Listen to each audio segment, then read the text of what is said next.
Am I the asshole for ruining my SIL's dress shopping? My 26 brother 29 is getting married in a few months and Lily is amazing. I know, a post that doesn't hate the in-laws. She's very demure. She lets her mother walk all over her and says nothing. I didn't know about Monster Mama until last week, and by God did I find out quick. Let's just say, where Lily is quiet, I am not. Last week Lily, me and her mother, went dress shopping. She and my brother wanted one of our family to go and I was the obvious pick. She wanted our opinions and it became clear that herself and her mother didn't have the same style. Her mother liked mermaid dresses. Lily didn't. An hour in, Monster Mama told, not asked, her to try on a dress. Lily did not like this dress. It didn't flatter her arms, in her opinion. I could tell she wasn't a fan, so I said, why don't you try a dress that goes in at the hips? Ergo. Not mermaid dress. You have a very curvy figure. She is a big girl and she has a to-die-for waist-to-hip ratio. Lucky mare is Jessica Rabbit. She came out in a princess dress that hid her arms, like she wanted, and accentuated her waist. It wasn't my style, but even I couldn't deny she looked like a queen. She nearly cried, she was so happy in it. Her monster. I think she looks a bit fat. This fazed me for two reasons. It's her daughter. And I was sitting right next to her. I am a size 22, at least 2 sizes bigger than Lily.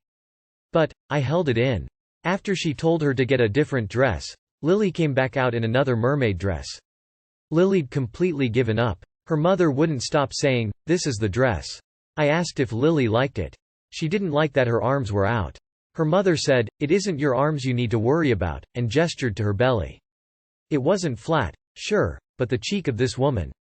I burst. You're right. She doesn't have to worry about her arms, just her nightmare of a mother. Obviously an argument ensued. The last thing I said was that it didn't matter if Lily was her daughter because she would soon be my sister, and people don't talk to my sisters that way. Monster Mama then pulled the trump card. I'm paying for the dress. I let her buy the dress and leave. I then bought the other one, the one Lily loved, and told her to return the dress of Satan. We could lie as to why it couldn't be used and return her money. I apologized to her for ruining her day, but she just laughed. My brother picked us up and said he wanted me to go because he knew what her mother was like. While we were in the car, her mother FaceTimed her saying how disrespectful I was, how I insulted her, and that she wouldn't be at the wedding if I was there. She hung up and the rest of the ride was silent. I have tried to keep the peace and apologize, but Monster won't have it. Now I'm beginning to doubt if I should have went off on her like I did. I don't want to ruin it for Lily. Not the asshole, you actually stood up for Lily, and it seems that this rarely happens. If I were you, I'd check with Lily and your brother how they want to proceed, but I imagine the day would be much better without that mother. Not the asshole, just tell the monster you can't believe she cares more about you than SIL to the point she'll miss her own daughter's wedding. If she cares more about her daughter, nothing and no one would stop her from attending. Sounds like nobody stands up to Monster Mama. Not the asshole. Hopefully Lily can learn to grow a bit of spine when it comes to her mother. I think it's sweet you stood up for her heart. Not the asshole, you're going to be an amazing sister. Monster Mama sounds terrible. Not the asshole. I can just imagine brother's logic, if we make my sister go, she'll make sure you get the dress you want. She won't let anyone bully you. Straight savage op. You're an absolute hero. Not the asshole. I think it's fine as long as Lily was okay with it, but I wouldn't make it a habit. You don't want to be the reason she doesn't feel comfortable having both sides of her family around each other. Said she wouldn't come to the wedding if I was there. What a beautiful and thoughtful gift you've arranged for the newlyweds. By any chance, do you have another brother or sister? Because if that's how you stand up for them, then I want to be your sister too. Not the asshole. Update. Am I the asshole for wanting to play D&D online with headphones in? Hi folks. Just wanted to offer you all a little update since so many of you offered the perspective on reality to get myself and my kid into a better place. Original post. So I gave my ex the ultimatum that either he and or we get therapy or we separate. And he chose no therapy because therapists always take one person's side, so I forced the separation. He moved out 6 weeks ago. I've been in my new home for a month, and it is like the fog has lifted. Life is basically better in every way. The more time I spend away from him, the better I feel. I'm back up to almost full-time hours, which suits me well with a toddler. I have significantly more freedom and am going to make our home beautiful for the two of us. Since the separation, some of the highlights of his behavior include not packing anything at all with almost a month's notice until the last 4 hours before he had to leave. When he came to visit our kid at my home, he already knew where I would be living. He wanted me to look up the closest train station, the bus route, and the direction for him instead of figuring that out on the 3-hour trip himself. Walked into my home like he owned the place, lay on my bed to pat the cat, raided my pantry, said he was going to take my remaining tea because I don't drink it and he does. I said no, it's for guests, and after our child was in bed offered to cook everyone, himself, myself, and my 3 friends serving as guardians, dinner out of my freezer and still packed kitchen. I found a journal of his while I was packing his things. Turns out he did think I was having an affair at D&D. His reasoning was that I was always happy after a game, and he'd noticed changes in my appearance and behavior, which, for the record, he had requested I do a few weeks earlier. Also turns out his version of enough sex in a day is 3-5 encounters. He paid a junkie down the street for a blowjob when I was pregnant. He seems to have felt bad about that. At various points in our conversations he has blamed me for trying too hard in the relationship, for misinterpreting his actions and words, even direct quotes, for not booking a therapist for him and for not assuming the best of him anymore. The kiddo is doing great though.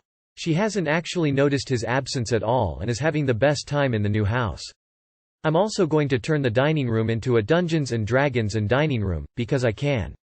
So, thank you. I know a lot of you read these things just for entertainment, but seriously, thank you. He paid a junkie down the street for a blowjob when I was pregnant. He seems to have felt bad about that. Girl, what the fuck? Therapists always take one person's side. Only an asshole would be convinced of this. Crumbs. I think if I had sex 3-5 times a day I'd be broken inside a week. Congratulations. I love the idea of the Dungeons and Dragons and dining room. I hope you and your kid have a wonderful life. The kiddo is doing great though. She hasn't actually noticed his absence at all. Says a good dia about his involvement as a dad. Glad kiddo is doing okay. Probably doing so because mama's happy. I'm also going to turn the dining room into a Dungeons and Dragons and dining room. I am jealous and kiddo will likely love it too. Best of luck to you and congrats on losing the deadweight. The kiddo is doing great though. She hasn't actually noticed his absence at all and is having the best time in the new house. How bad you gotta fuck up as a father when your daughter doesn't even notice you gone. 3-5 times a day for sex, just what? So glad you're out of that toxic relationship. My husband plays D&D and loves it, so I always try to encourage to play. Because of the you know what, he's been out as his group essentially disbanded. I may suggest online to him. Go paint your dining room and think of every brushstroke as an FU to your exasshole husband. Also turns out his version of enough sex in a day is 3-5 encounters. Come again? He wanted to have sex 3-5 times per day? Am I the asshole for tricking my husband to coming to a school event and inviting her to my house? My mother and husband hate each other. That's the most basic way to put it. Truth is that my husband feels that he is treated as less than my other siblings' spouses because of his skin color, and my mother feels that he is way too dumb for my standards. However, I personally feel that my mother does not show any favoritism or harsh treatment of my husband. Because of this, my husband cannot stand my mother and has recently begun to even be in the same room as her. Oh, your mom's going to be at Christmas? I'm going to a friend's house. Oh, your mom's going to the kids' event? I'll just stay at home. Frankly, it's insanely demoralizing for me, and I hate my husband when he backs out of something just because my mom is going to be there, and it's worse when he demands that my mom not go because he wants to be there. In my opinion, he's the one with the big issue. He should be the one to leave the kids' events. Recently, one of my kids was having a big football match and he wanted his father there. My mother also wanted to be there, so I tried telling my son that he couldn't have his father there. He was adamant, so I told my husband that my mother was not going to be there. He arrives, and obviously, so does my mother, and they are immediately bickering. He makes a comment about how racist my mother is, and then she fires back saying she was never racist. I told them to shut up and sent my husband to sit somewhere else for a while. I decided that since the game ended late, I'll bring my mom back to my home and make her some dinner. My husband threw a hissy fit over this and was screaming about me always choosing my mother over him, and I was like, of fucking course I'm going to put my mom over my husband. She's the woman who single-handedly raised me and 3 other kids. She's literally a goddess for not giving some of us for adoption. My husband stormed out and I'm left wondering if I've done something wrong. Am I the asshole? You are the asshole. She thinks he's stupid. Why? Your son asked for his dad to be there, not your mother. Sounds like you're the one with the favoritism issue considering you decided to have mum there anyway. Edit. I skipped over that last part. Holy hell, she's a goddess for not giving you or your siblings for adoption. Get your head out your mother's ass. Info. Recently one of my kids was having a big football match and he wanted his father there. My mother also wanted to be there, so I tried telling my son that he couldn't have his father there. Why and how does your mother's wish take precedence over your son and your husband? Who single-handedly raised me and 3 other kids. She's literally a goddess for not giving some of us for adoption. This is where I became certain the mother is writing this post. Also, ha ha ha ha ha ha ha ha ha ha ha ha ha ha. No, you're not a goddess. Info. Are you married to your husband, or your mother? Who do you want to be by your side in 30 years' time? Why does your husband think your mother is racist? You are the asshole for not standing up to your racist mother. You are the asshole. I can barely imagine anyone, not on a verge of divorce, treating their significant other like this. The way you write about husband. It is like you really are the mother pretending to be a daughter? Or husband, IDK, seems fishy. In case you are the daughter. You know they hate each other. Your son asked for his dad specifically. You lied to your husband. And then you sent him away like a child. Edit. You do realize your son is the one who suffered most. And you are as much to blame as your mother and husband. Info. Obviously this was written by the mother, not the daughter. Did you do this because you thought it would make you sound more sympathetic if it sounded like your daughter was on board? Or are you just off your meds?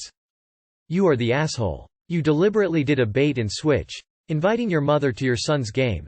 Choosing your mother over your husband and your son's father. You are blind to how your mother treats him because you think she can do no wrong, so she continues to do it, because she is, literally a goddess. You then double down and invite her over and make her dinner? Your husband leaves and you are wondering if you've done something wrong? I can just picture your mother sitting there with the cat who ate the canary smile as you once again choose her over your husband. Am I the asshole for refusing to take care of my sister with cerebral palsy? This one is really tough for me. So I, 26M, have a 13-year-old sister named Emma that unfortunately suffers from cerebral palsy. She is such a sweet girl and her strength and spirit is seriously unmatched. My 2 parents took absolutely fantastic care of her and basically sacrificed everything to make sure Emma can have a fulfilling life. Emma's case is on the more dramatic end of the spectrum, so she needs not constant care, but pretty close to it. My father unfortunately passed away suddenly last year and his unexpected loss has left us reeling. With him gone, my mother has been basically devoting her life to Emma as we have no other family really to help out. My mother, however, was diagnosed with stage 4 pancreatic cancer in July and has been in pretty rapid decline. Yesterday, barring a miracle, was our last Thanksgiving together. We tried our best to enjoy what time we have left together and I am so grateful she is my mom. The only thing that sadly soured the evening was she wanted to have a conversation about who would be taking care of Emma when she passed. It was a long talk, but the main points were I can't be expected to take care of Emma and that we need to find alternate options such as possibly a care home. Emma is absolutely horrified at this and was begging to stay with me. I unfortunately recently accepted my dream job offer that requires me to travel a lot and I simply can't live the life I want if I have to be worried about Emma. My mom was deeply upset and she broke down crying, asking me to basically rearrange my whole life, and I just don't know what to do. It's tragic, but I just can't be Emma's caretaker the rest of her life. I feel like an evil person and the worst brother on earth for this decision. But I only have one life and my dreams are just on the horizon. I really hope this conversation isn't brought upon again at Christmas because I will break down. These past couple years have been hell, as will the next 6 months be. I finally see a light at the end of the tunnel with my new career, and frankly taking care of Emma essentially would crush all of that. Nah. First off, condolences all around, and you and your sister and mom are all in tough situations. But I think you're right, it's going to be most feasible for you to find an alternative solution than becoming her full-time caretaker. But you still need to put in work to ensure she's taken care of and getting the care she needs. In the long run that might be easier if you have a career and independent life. Nah. As you say, this is a tragic situation, there are no ahs here. Nah. It's unfortunate, but you can only really be expected to make that kind of life-altering sacrifice for a child you chose to have, and most parents don't manage that. You, your mother, and your sister should try to sit down and find a care option that you can all live with if possible, so your mother can have peace at the end of her life. Not the asshole. Truly breaks my heart reading about your situation. But, it's your life. You would be the asshole if you never saw her again, didn't help emotionally.